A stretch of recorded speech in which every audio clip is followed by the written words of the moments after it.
likely to take a shot at the left as you are at the right. You're just as likely to see Michael Moore as you are former President Bush.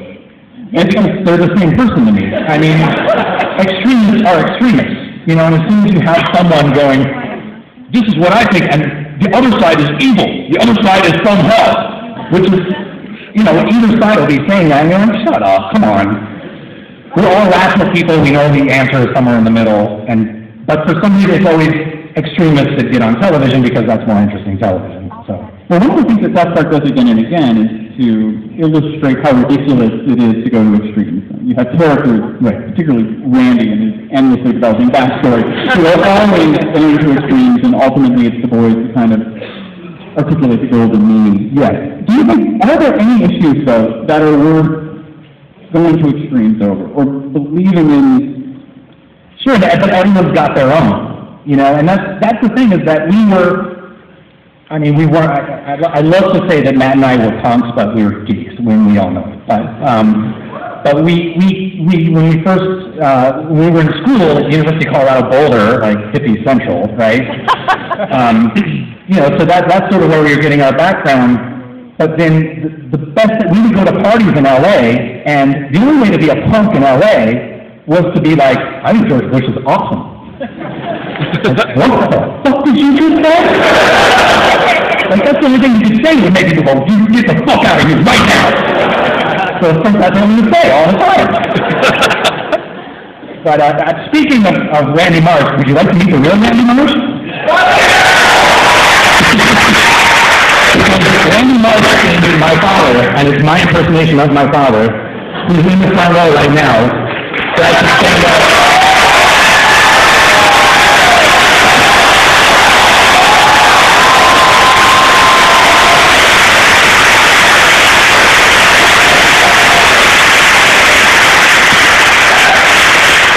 Name's Trey Parker, and he's a geologist. There's not a whole lot of fiction going on there. How much of the show would you say is drawn from your own experiences like that? 26%.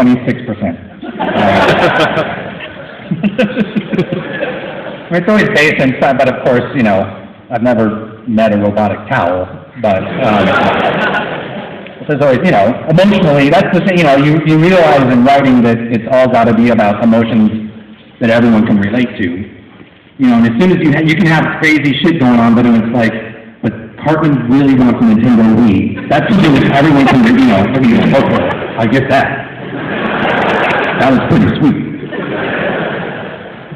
Well, speaking of Tally, there are a handful of characters or parts of the plot that people wrote in about wondering where the inspiration came from. First and foremost was Mr. Hanky.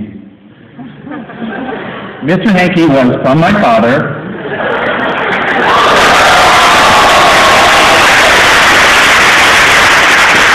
Who I think was trying to potty train me and said I needed to flush the toilet or Mr. Hanky would come out and kill me. So I flushed the fucking toilet. Crab people. Okay, crab people. That doesn't have such a good story.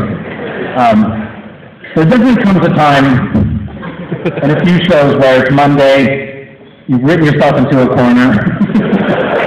You got some funny stuff going on, but you're like, how the fuck do we get out of this? And then one of the writers room were like, well, what if the guys are not metrosexuals, they're crab people? So the guys who come over, they're kind of crabs, they're kind of people, and we can have this song going, crab people. I was like, okay, we all know, okay, forget that, that's stupid, we're not going to do that. But then you can run for another 5 hours and you start going, crab people? And so crab people has kind of become a saying for like when we can't think of anything else. Crab people, let's just do crab people. Underwear man? That was like 12 years ago. I don't even remember that. I don't even remember that one. And Tally was the other one people asked about. Yeah, Tally it was this dumb. We were on Lake Mead, and we had a house for all we need, and we were all getting into a boat to go wakeboarding. We all jumped in the boat, let's go wakeboarding, and then someone said, don't forget to bring a towel. And then someone else said, don't forget to bring the towel. And then someone said, don't forget to bring the towel. And we're like, bingo. TV gold, we've got it. A slightly different question came in, which I thought was an interesting question. To what extent have you found that the humor of South Park translates to other markets and other countries? Where else in the world is it being broadcast? How is it received? I mean, it's pretty worldwide, which is crazy. And what we learned pretty quickly, I think it was Taiwan, right, where these guys did that, right? So Taiwan, we got a note saying, hey, you need to be careful because these guys are just taking your soundtrack off because they have no idea what you're talking about. They're just taking your audio off and they're just putting on what they think the story is about. And we're like, that's fucking awesome.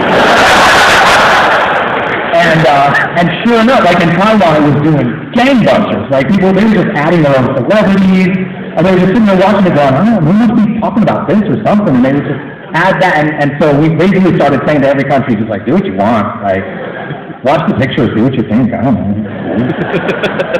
Are there other celebrities you would like to invite on the show? No. We sort of met, I mean, right away, we ran through I wanted to meet Robert Smith and the chick from Species. And we did that like first season, so I'm done.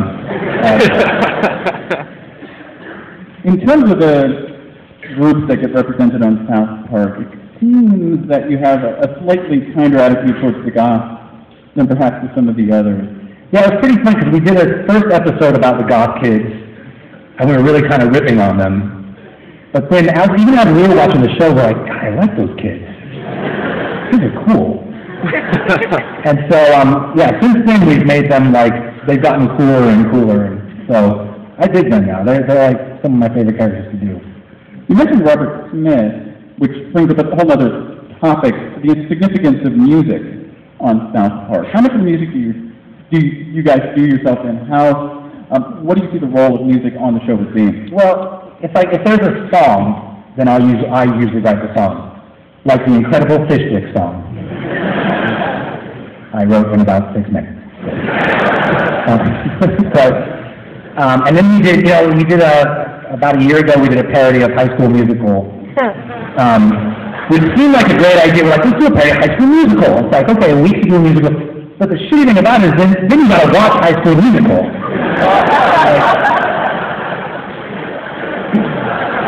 And then I had to watch High School Musical 2. But, so yeah, if there's like an original song, we do have a couple guys that basically do the background score, because we're just doing two, and we don't have time to do that. So it's really just if there's a song, I'll usually do that song. How did you get Primus involved with the theme song? Yeah! This is what's neat about doing a TV show, is that, because when we were first starting it, and this was even before it was on, but we're like, we got picked up to do 6 episodes from Comedy Central, and it was the same thing of just like, we should meet Primus. How can we meet Primus? Let's actually do the theme song. And it was just that much of an excuse, and then next thing we knew, like 4 days later, we're up at Les Claypool's house, hanging out, while he's thumping on the guitar and going, what do you think about this? How about this? How does that sound? It was awesome. And we really thought we were going to do 6 episodes and be done, but we're like, met Primus, met the chick from Susie, met Robert Smith, retire. How much longer do you see yourself, I mean, do you see still doing South Park 10 years down the road with The Simpsons kind of longevity? Did you picture yourself, obviously you didn't picture it even going this long. No. And it's a really different thing because, The Simpsons, they basically turn it over. I mean, they've had very different groups come and go. And so the people that are doing The Simpsons now are not the people that were doing The Simpsons even 10 years ago, right? For us, it's like we can never imagine handing the show off and having other people do it because it just wouldn't feel right. And so there's definitely articles, I think, of us when we first started South Park getting asked that question and saying, how long do you think you can do this? And there's quotes of us saying, well, it's not like we're going to do this when we're fucking 40. So I'll be 40 October 19th.